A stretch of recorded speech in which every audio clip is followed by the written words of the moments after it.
Bendito seja o nosso Deus, igreja.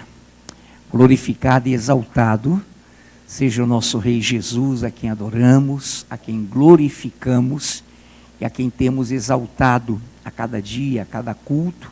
E hoje, nesse culto de adoração, nesse culto dominical, é com alegria que nos reunimos e que estamos aqui juntos para mais uma vez exaltarmos a esse Rei, a esse Deus, o Senhor e Salvador Jesus Cristo. É com alegria que nós, como igreja, cumprimentamos os que nos visitam nesta noite.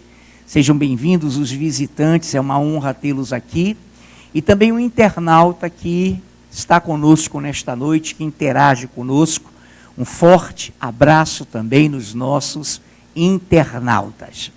Muito bem, igreja amada do Senhor, nessa noite nós vamos para um texto que é conhecido da amada igreja e que se encontra no livro do profeta Ezequiel.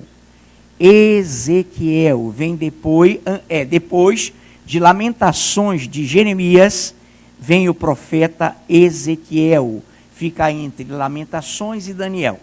Ezequiel capítulo 12. Ezequiel capítulo 12.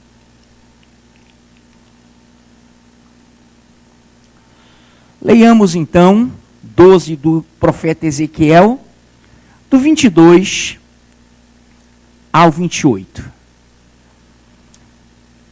Filho do homem, que provérbio é esse que vós tendes na terra de Israel?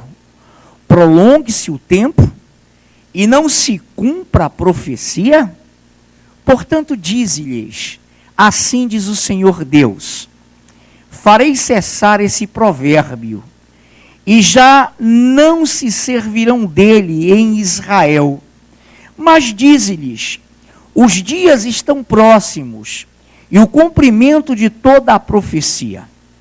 Porque já não haverá visão falsa nenhuma, nem adivinhação lisonjeira no meio da casa de Israel. Para a igreja eu me perdi um pouquinho, eu fiquei emocionado com a presença da minha esposa. Ela subiu aqui, eu fiquei logo... Eu estava onde? Isso, perfeito. Vamos lá. Amém, amados. 24, eu vou repeti-lo. Porque já não haverá visão nenhuma. Porque já não haverá visão nenhuma. Nem adivinhação lisonjeira no meio da casa de Israel. Porque eu, o Senhor, falarei, e a palavra que eu falar se cumprirá, e não será retardada. Porque em vossos dias, ó casa rebelde, falarei a palavra e a cumprirei, diz o Senhor Deus. Veio-me ainda a palavra do Senhor dizendo: filho do homem, eis que os da casa de Israel dizem, a visão que tem este é para muitos dias, e ele profetiza de tempos que estão muito longe.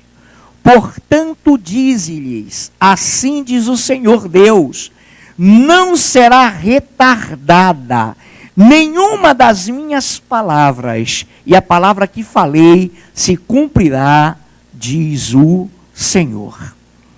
Nosso Senhor Deus, tu falas em tua palavra, e nós nos prostramos diante da tua presença, diante da tua palavra, nesse momento em que o Senhor exporá, através do seu servo, para todos nós que somos servos, a tua palavra, e agora capacita-nos, unge-nos, para que entendamos, para que acompanhemos, Pai, aquilo que o Senhor tem para nós nessa noite, e que o nosso coração seja renovado, restaurado, que seja consolidada a nossa fé a cada dia.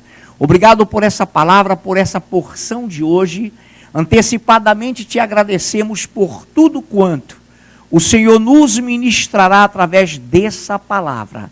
E é por isso que, agradecidos, nós te bendizemos, nós te louvamos e nós te cultuamos nesta noite, em nome de Jesus.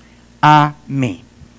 Amados, para que nós tenhamos uma visão bem simples, bem prática, Ezequiel, esse profeta, homem de Deus, foi chamado pelo Senhor para profetizar contra Jerusalém. No momento em que Jerusalém estava conturbada, estava prevaricando, estava longe da palavra do Senhor, e que, portanto, o rei, que eles vão chamar também de principal, de príncipe, Joaquim, estava já rumando para o cativeiro e tinha sido já levado cativo à Babilônia. E aqui o profeta Ezequiel estava sendo usado por Deus para se contrapor, para que, como profeta do Senhor, diferenciado daqueles adivinhos, daqueles vendilhões, daqueles mercenários, ele trouxesse para o povo uma visão real, uma visão verdadeira, não lisonjas, não adivinhação, não falsas profecias, mas uma palavra que de fato pudesse vir do trono do Senhor. E assim fez o Senhor. E quando nós lemos, você percebe que a princípio nós vamos partir lentamente do 22. Filho do homem, que provérbio é esse que vós tendes na casa de Israel? Prolongue-se o tempo e não se cumpra a profecia? Então o povo e até os anciãos, até os líderes, estavam entorpecidos pela ideia de que aquele cativeiro não se consumaria, de que em que pese o Senhor ter profetizado, a palavra que estava no coração daquele povo, já aquele tempo era: prolongue-se o tempo e não se cumpra a profecia.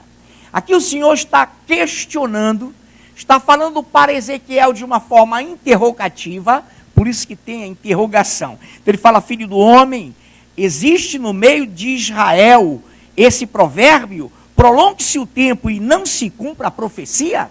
Então Deus questiona ao Ezequiel. Então ele diz: olha, a minha profecia vai cumprir-se, esse cativeiro se prolongará, essa palavra é fiel pela prevaricação, pela forma com que o povo se manteve arredio do seu Deus, distanciado de seu Deus e aproximando-se de falsos profetas, de adivinhos. Hoje isso está nos nossos tempos graçando, está se intensificando essa visão de falsas profecias, de evangelhos de prosperidade barata, que não são a prosperidade que Deus promete, de venda de orações, de negociação de curas, enfim. Então Deus fala para o profeta Ezequiel. Quer dizer que há esse ditado aí: prolongue-se o tempo e não se cumpra a profecia. Para aquela época, a profecia, claro, cumpriu-se.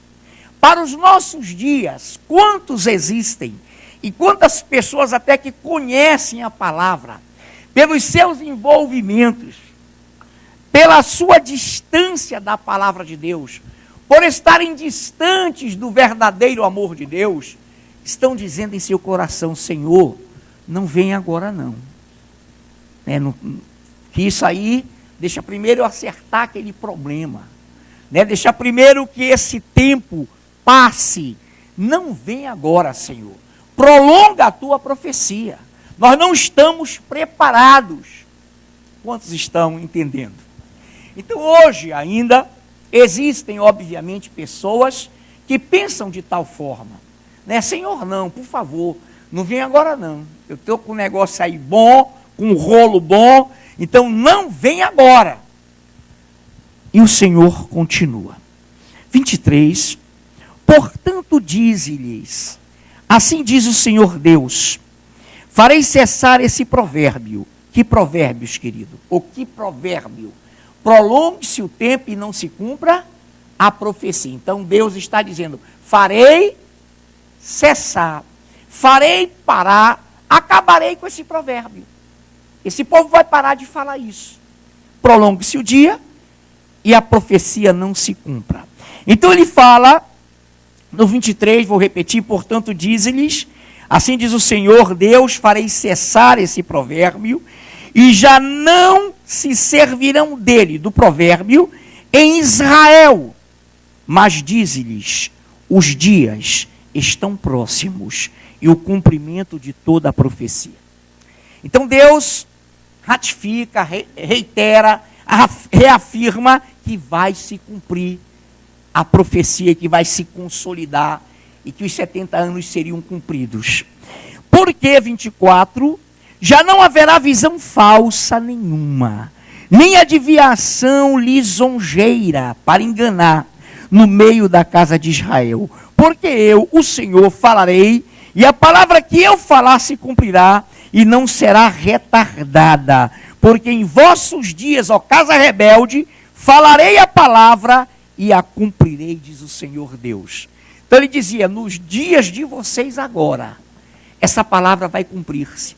E já não haverá no meio de vocês visão falsa nenhuma, adivinhação lisonjeira, não haverá no meio do meu povo, porque o Senhor falarei. Igreja, quando Deus vai agir, quando Deus, nesses últimos tempos também for agir, lá ele agiu nesse momento histórico, em que Israel cativo foi, primeiro o rei Joaquim, depois as turmas, e o Senhor está dizendo, ó, não haverá mais visão falsa. Há um momento, queridos, em que Deus age, e esses ministérios da época, esse comportamento do povo na época, de consultar adivinhos, de ir na corda de falsos profetas, Deus criou uma situação tão constrangedora que acabou isso. Então só tinha o quê? A plena desistência de Deus ou a procura a Deus. E ele usa o profeta. Ezequiel, estou com você e vou falar o que vai acontecer. Então diz a esse povo que eu vou fazer cessar esse provérbio e vai acontecer. Diz a essa casa rebelde que eu falarei e a minha profecia não será prolongada. Ela vai cumprir-se nessa geração. Cumpriu-se? Cumpriu-se. Jeremias registra, Ezequiel e por aí afora. Então olha lá no 25. Veio-me ainda, vem mais. Agora entenda esse vem mais. Veio-me ainda a palavra do Senhor dizendo, filho do homem, eis que os da casa de Israel dizem, a visão que tem este, o Ezequiel, é para muitos dias, e ele profetiza de tempos que ainda estão muito longe. Aí olha lá que coisa tremenda. É claro que havia e existiam profecias que se cumpriram nesses momentos, em Ezequiel, em Jeremias, em Isaías, se cumpriram. Mas havia profecias também para tempos distantes.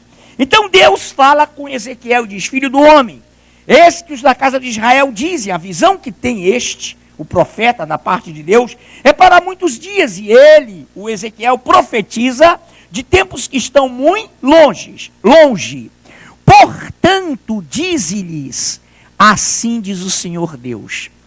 Pela segunda vez a palavra retardada. Não será retardada nenhuma. Agora ele coloca de todas elas, nenhuma será retardada. Olha que coisa linda. O que é que ele quis dizer? Ezequiel, eu não retardarei a minha profecia para esse momento. Cativeiro e suas consequências. E eu não retardarei nenhuma de todas as minhas palavras. Então ele fala, portanto diz-lhes, assim diz o Senhor Deus, não será retardada nenhuma das minhas palavras, e a palavra que falei se cumprirá, diz o Senhor Deus. O Senhor é maravilhoso, o Senhor é Deus, e hoje nós estamos na última geração. Somos aqueles para os quais o povo dizia, mas há profecias que são ainda para tempos muito distantes. O Senhor diz a Ezequiel, dizia a eles que eu farei cumprir essa palavra, e nenhuma das minhas palavras para todas as gerações, épocas, deixará de se cumprir, nem será retardada.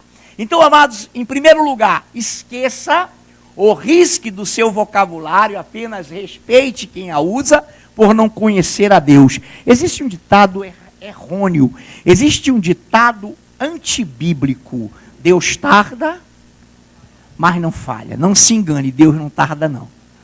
Deus não retarda, Deus é extremamente pontual. Amém, amados?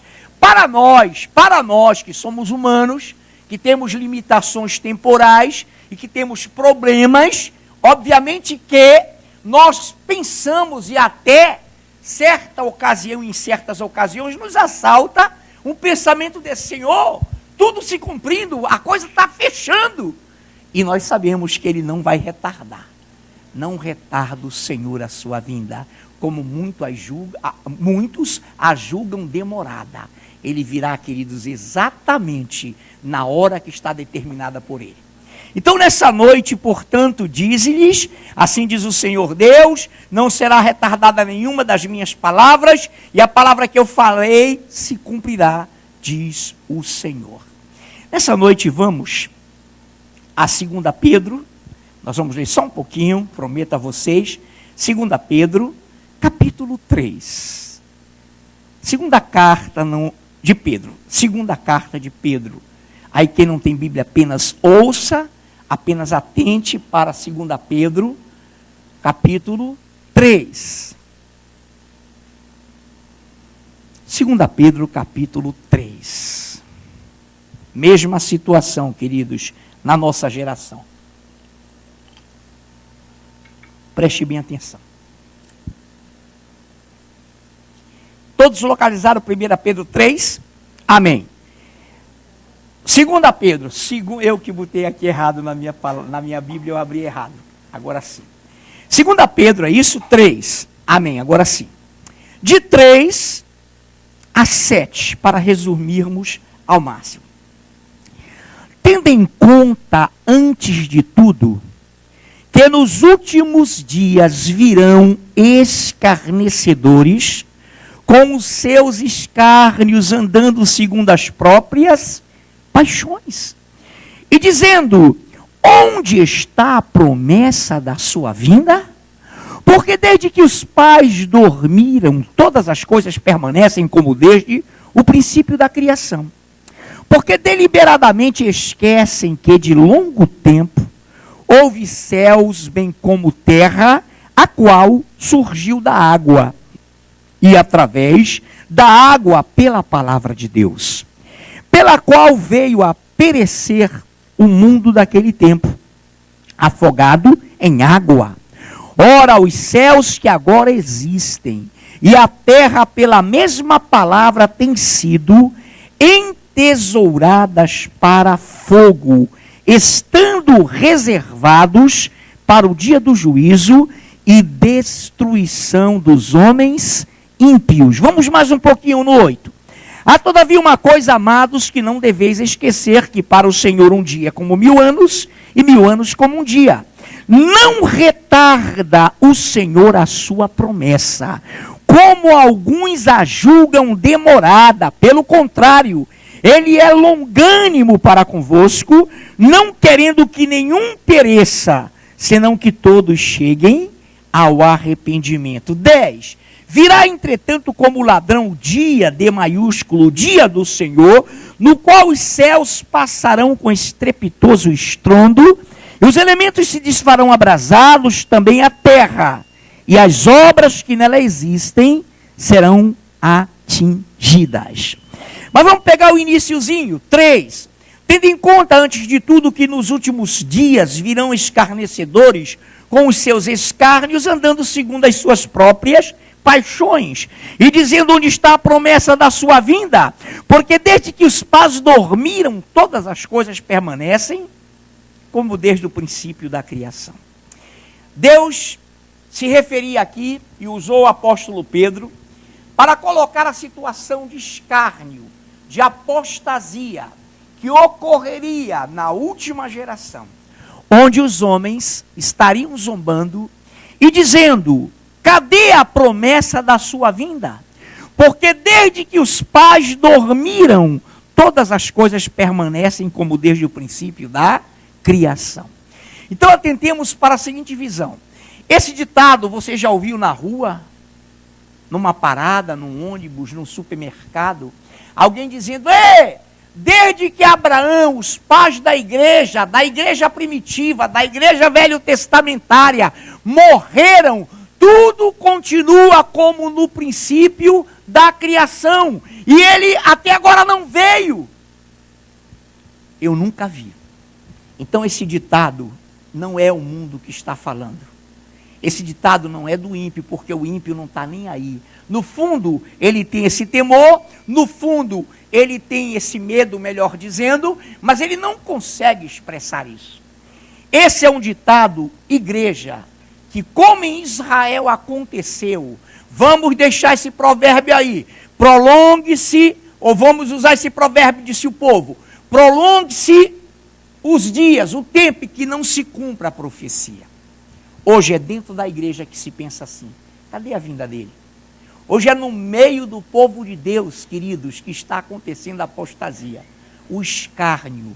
Desde o começo, desde que o meu avô, bisavô, que falam na vinda de Jesus, isso não vai ocorrer. Eu creio que alguns de nós já ouvimos isso.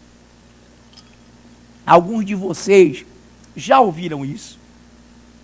E é realmente no meio do povo que se diz ser do Senhor. Então o Senhor diz, que coisa tremenda, prestem atenção, vou ler o 4 e o 5. E dizendo, onde está a promessa da sua vinda? Porque desde que os pais dormiram, todas as coisas permanecem como desde o princípio da criação. Porque deliberadamente, liberalmente esquecem que de longo tempo houve céus como terra, a qual surgiu da água através da palavra, da água pela palavra de Deus, pela qual veio a perecer o mundo daquele tempo afogado em água. O que foi isso? Dilúvio. Dilúvio. Aí o Senhor vai dizendo, repare que ele começa com a apostasia, com o escárnio, com a zombaria de se dizerem no meio da igreja do povo de Deus, não falo desta e somente dessa, mas das igrejas, onde está a promessa da sua vinda. Então ele fala, olha, deliberadamente eles esquecem que eu estou cumprindo as minhas palavras. Dilúvio, afogado em água. 6, pela qual veio a perecer o mundo daquele tempo, afogado em água. Ora, versículo 7, os céus que agora existem, a terra pela mesma palavra têm sido, céus e terra, entesourados para fogo, estando reservados para o dia do juízo e destruição dos homens ímpios. Aqui Deus está falando do juízo final. Quando, no momento em que, deixa eu pegar para você em ordem, ele primeiro arrebata o povo, o dia do Senhor para a igreja. Depois ele vem visivelmente na sua, obviamente, vinda visível. Ele reina 1000 anos. Acaba o milênio. O que acontece? O juízo final. Então a destruição dos homens ímpios será junto com a destruição dos céus e terra. A Bíblia diz que essa terra e esse céu, Pedro escreve, passarão com estrepitoso. Pau! Imagine aí uma explosão tremenda. Ainda bem que as crianças não estão aqui. Uma explosão tremenda. Porque deliberadamente, já falei, 6, pelo tempo veio a perecer o mundo daquele tempo afogado em água. Ora, 7, os céus que agora existem, a terra pela mesma palavra têm sido entesourados para o fogo, estando reservados para o dia, D maiúsculo, do juízo, é um dia escatológico, o juízo final, e destruição dos homens ímpios. Depois do milênio, a Bíblia diz que os mortos sem Cristo ressuscitarão para o juízo. E os que estiverem vivos sem Deus no milênio, se juntarão a eles para o grande dia do trono branco, e essa terra passará com estrepitoso estrondo. Mas ele cita mais um momento. Há todavia no versículo 8, amados, que não deveis, uma coisa que não deveis esquecer, que para o Senhor um dia como 1000 anos e 1000 anos como um dia. Não pegue essa regra literalmente. Não vá somar um ano, não é assim. Depois, no outro momento, numa doutrina, a gente trata desse ângulo. É uma questão bem profunda. Olha lá, não retarda 9, o Senhor a sua promessa, como alguns a julgam demorada. Pelo contrário, ele é longânimo para convosco, não querendo que nenhum pereça, senão que todos cheguem ao arrependimento. Virá, entretanto, como ladrão o dia do Senhor, no qual os céus passarão como um estrepitoso estrondo, e os elementos se desfarão abrasados, também a terra e as obras que nela existem serão atingidas. O próprio dia do juízo, o próprio dia em que ele encerrar o milênio e vier para o juízo desses ímpios, sem Deus, sem o Senhor. Muito bem. Olha lá, não abra mais, apenas ouça e depois confira, ou confira agora querendo. Preste bem atenção.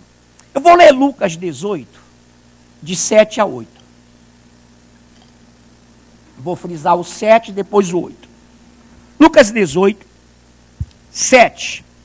Não fará Deus justiça aos seus escolhidos, que a Ele clamam dia e noite, embora pareça demorado em defendê-los? Aí é Lucas 18, 7.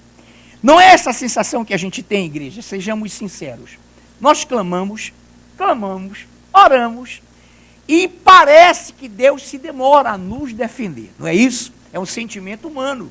Então é isso que ele quer dizer aos escolhidos. Olha que agora ele está falando com os que são chamados, houve um chamado, creem, e estão aqui nessa noite crendo que ele virá. É com os escolhidos mesmo, olha lá. Então ele dá um recado para nós que cremos. Ele não dá um recado para o apóstata, para o zombador, para o escarnecedor. Ele está dando um recado para os escolhidos, para que nós entendamos. E ele fala: não fará Deus justiça aos seus escolhidos, que a Ele clamam dia e noite? É essa a posição do salvo. Dia e noite, embora pareça demorado em defendê-los. Parece que demora, parece que está custando. Nós estamos acesos, pastor. Eu estou aceso também, igreja. Nós estamos ligados, nós cremos, mas parece, na visão humana, que ele se demora, não só a vir, mas a nos defender. Né? Acontecem tantas opressões, perseguições, e você, poxa, Senhor, não, ele tem o seu dia, o seu momento para tudo. Então não fará Deus justiça aos seus escolhidos, que a ele clamam dia e noite, embora pareça demorado em defendê-los. É aparência, não é real. Ele não demora não, ele não retarda, amém, amados? Mas na nossa compreensão humana, no nosso cronos, na nossa cronologia, nós estamos realmente achando que está demorando.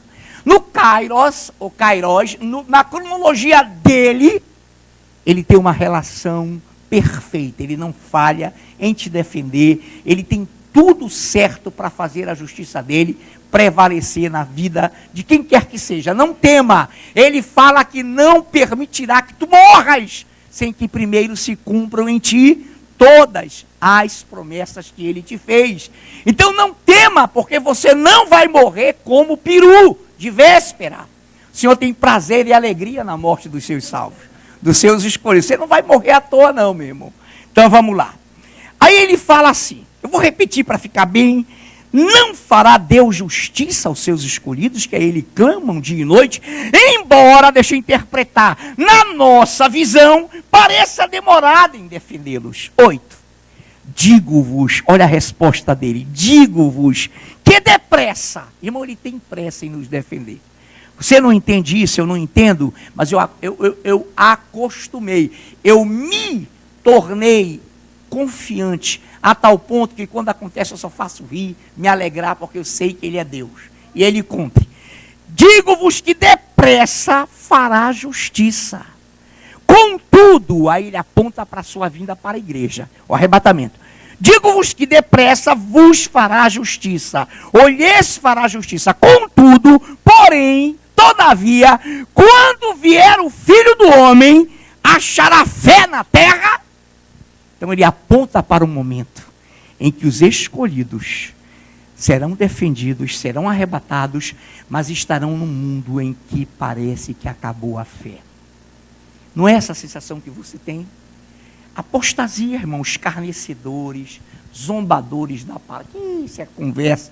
Irmão, é nesse momento que ele diz para que nós, que somos os escolhidos, entendamos que ele tem pressa. E que ele não vai retardar a sua vinda, como ele falou para Ezequiel, como ele falou para Pedro, como ele falou para João, como ele falou para o apóstolo Paulo. Ele vem na hora dele. Exatamente como está configurado. Isaías 46, veja em casa, ele fala: nenhum dos meus conselhos, nenhuma das minhas promessas, nenhuma das minhas determinações falharão. Farei cumprir todo o meu conselho e farei cumprir toda a minha palavra. Ele é Deus, Ele é poderoso. Então ele fala, digo-vos, que depressa lhes fará justiça. Contudo, quando vier o Filho do Homem, achará fé na terra. Então ele está falando com a igreja agora, com os escolhidos. Não teme esse momento, não. Vocês não se preocupem com os incrédulos, com aqueles que estão rejeitando a palavra, com aqueles que estão negando, zombando. Continuem firmes, porque eu estou com pressa. Olha que coisa linda. Quantos podem, como escolhidos, terem essa convicção de que o Senhor não retarda a sua vinda, de que vai se cumprir exatamente na hora em que Ele quiser. René veio orar recentemente pelo projeto de oração nossa, marchando em vitória contra o império do anticristo. Ele disse uma frase interessante, que eu gravei, que é real. René disse assim na sua oração: quando vai haver uma intervenção, os soldados, os guerreiros ficam aquartelados. Aí ele emendou: meu irmão, estamos no momento da intervenção divina sobre a terra.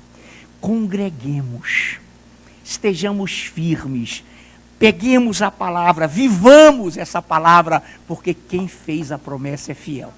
Amém, meus queridos?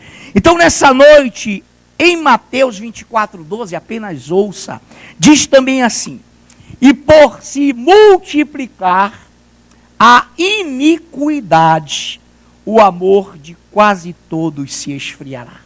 Vou botar ao contrário, e no mesmo sentido. E por se multiplicar a iniquidade,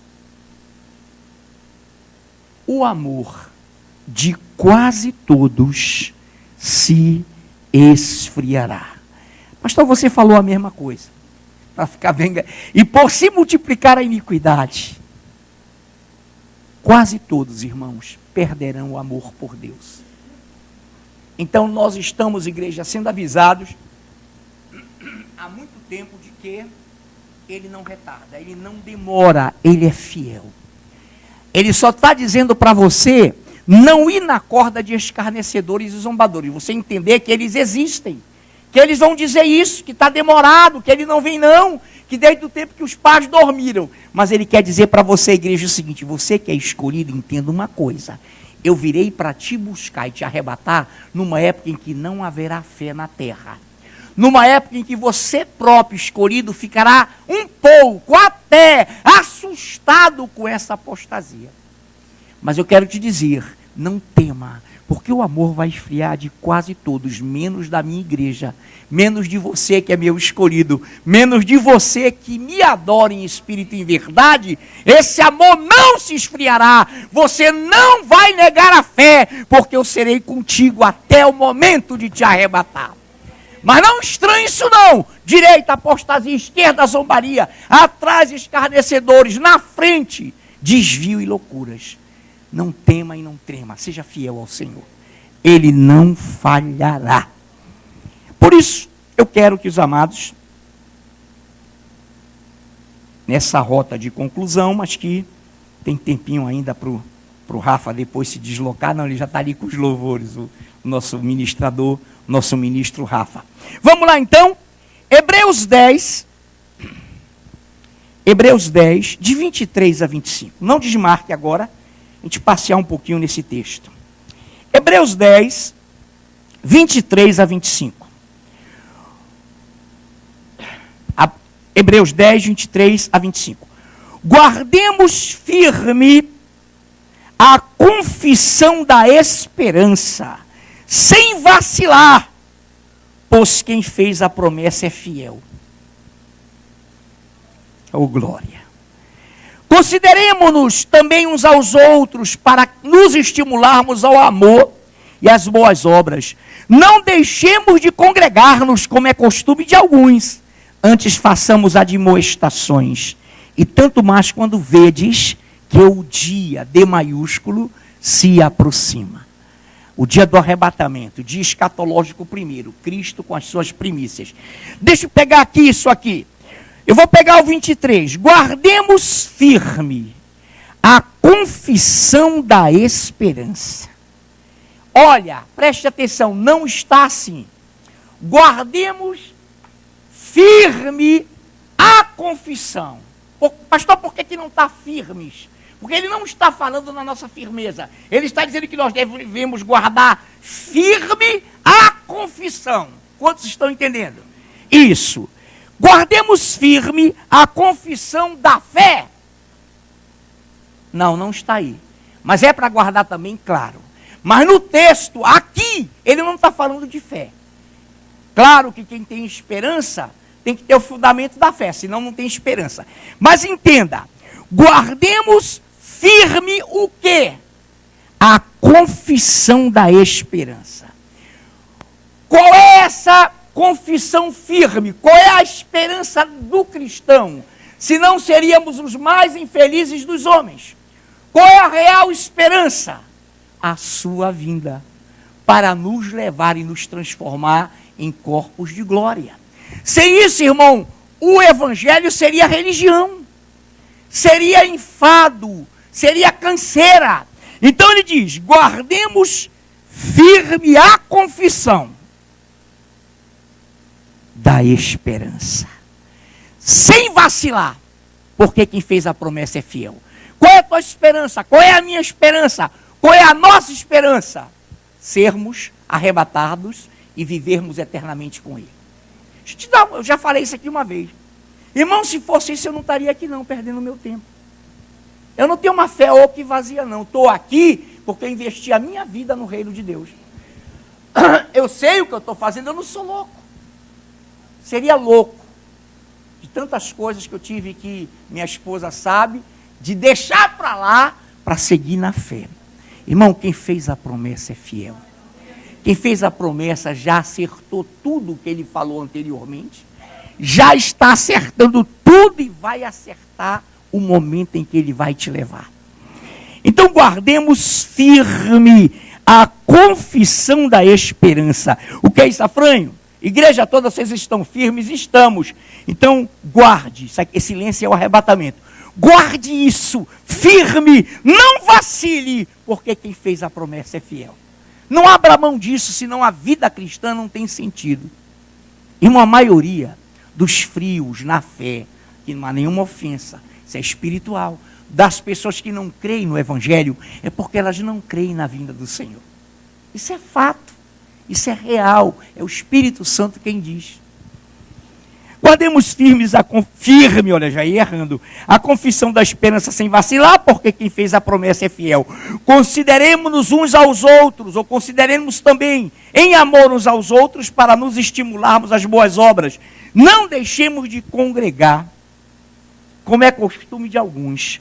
Antes façamos admoestações, e tanto mais quanto vedes que esse dia, com D maiúsculo, o dia da esperança, o dia do arrebatamento se aproxima. Irmão, deixa eu lhe dizer algo. E isso aqui é fato, o Espírito Santo que nos coloca. Tribulações e angústias não são motivos para te afastarem da congregação. Deus providencia, Deus permite para que tu chegues, para que tu venhas. Então nós não estamos aqui de forma nenhuma, por favor, amados, discriminando, condenando, muito pelo contrário, é um exemplo simples. É um exemplo simples. Quando eu estive infartado numa UTI e passei entre o momento UTI até a cirurgia dias, a pastora Nailf não perdeu uma ministração. A pastora Nailf não perdeu uma pregação. A pastora Nailf não perdeu um ensaio para Deus. Mas sabem por quê? Porque ela sabia que quando nós adoramos no altar, o Senhor faz a sua obra. Claro que tinham pessoas que se revezavam para que ela pudesse cumprir. Fizeram chegar lá à tarde com a roupinha dela, quando já podia. E, meu amor, digo, filha, por que você não ficou lá dormindo? Não, descansando não. Sabes por quê, igreja? Porque Deus é fiel. Deixa eu te dizer uma coisa, a casa do Senhor é casa de oração. Aqui tem bálsamo de Gileade, aqui tem cura, aqui tem salvação, aqui tem milagre, aqui tem coisas maravilhosas. Contei para vocês uma vez e repito, ontem esteve na vigília pregando a nossa pastora tremenda do Coroado, Silvana Videl, e uma vez após ter um problema de citomegalovírus, uma espécie de enfermidade que se alojava a tal ponto que ela não podia ter neném. 1, 2, 3, 4, 5 vezes. Quando nós fomos investigar na internet, médicos, inclusive à época da igreja, tem saída não, pastor. Nós oramos, houve um pacto, e a Silvana vingou, passou dos 6 meses grávida. Nunca acontecera isso. A Silvana Videl grávida, pertinho, já quase do 7º, 8º, não lembro. Talvez um dia ela vai falar sobre isso. Ela vai, houve um problemazinho lá, ela vai. E o médico que acompanhava disse assim para ela: Silvana, infelizmente, esse passou um tempo, mas seu filhinho está morto. Essa criança está morta. Amanhã de manhã, você vai fazer a curetagem. E ela me liga, era uma tarde, não lembro qual dia da semana. Ela me liga e diz: pastor, o que é, Silvana? O senhor orou.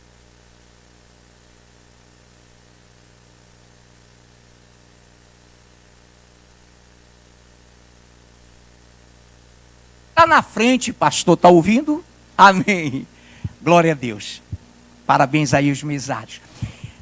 E pastor, o médico acabou de me dizer que está morto. Irmão, fiquei sem palavra. Digo, minha irmã, como é que é a história? Está morto. E a partir de amanhã já posso fazer a curetagem. Eu digo, minha irmã, falei pela fé. Eu falei até para a pastora, ela estava perto de mim, eu estava no celular. Digo, meu irmão, quero te pedir um favor. Você vai para casa? Vou. Era dia de culto aqui. Digo, nós vamos orar hoje à noite. E eu creio pela fé que essa curetagem não vai acontecer. Irmão, quando ela fala isso para mim, ela chora toda vez que ela lembra. Ela vai ouvir essa pregação porque é gravada. No outro dia, ela não foi para a curetagem. E no dia seguinte, ela voltou e o médico, mas minha irmã não, fulana, que ele não tinha fé. Fulana, mas que é isso? Não, eu creio que meu filho vai nascer. Se vinha fazer exame de novo. Ela antes de ir, ela é enfermeira, passou no local, fez e foi fazer lá com o médico. Quando ela fez lá de novo, o de lá, que ela tinha uma amiga lá, confirmou: o teu filho está vivo.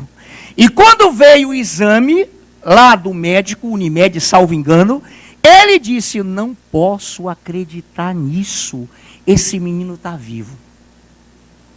E hoje o Rafael é grandão.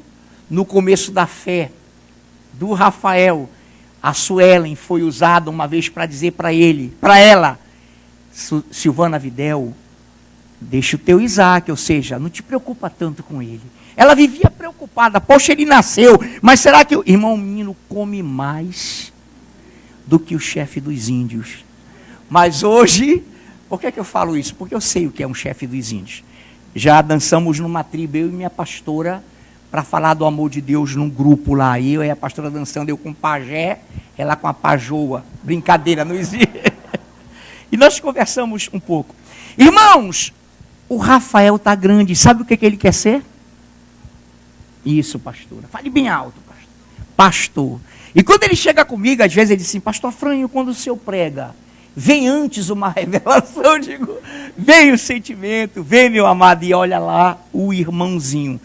Irmãos, Deus faz a obra, Deus é fiel. Deus é fiel. Se tivesse que ir, estava na glória. Mas não sentimos que ele iria.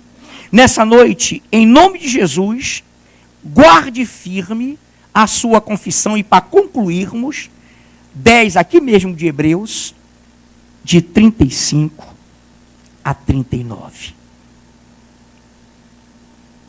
Estamos num horário maravilhoso e vai ser uma bênção. 35. Não abandoneis, portanto, a vossa confiança em que e no que? Lembre-se do texto anterior. Qual é a nossa confiança? A esperança de irmos com Ele e voltarmos em glória com Ele. Estão entendendo? fala: não abandoneis, portanto, a confiança. A confiança tem grande galardão. Com efeito, tendes necessidade de perseverança, para que, havendo feito a vontade de Deus, alcanceis a promessa. Porque ainda dentro de pouco tempo, aquele que vem, não vai falhar a igreja, aquele que vem, virá. Olha como esse Deus é invocado. Aquele que vem, virá. E não tardará. Todavia o meu justo viverá pela fé. Se retroceder, se recuar, se desviar, se sair da fé, não se compraz nele a minha alma. Nós, porém, não somos dos que retrocedem para a perdição. Somos, entretanto, da fé para a conservação da alma. Queridos, ele vem. Ele não vai se atrasar. E vai ser surpreendente esse dia. Parece que alguns vão ver isso, um dia esse lugar fechado, irmãos, e gente chegando aqui: cadê aquela igreja que funcionava aqui? Já era, já foi, e o mundo passará por uma grande tribulação.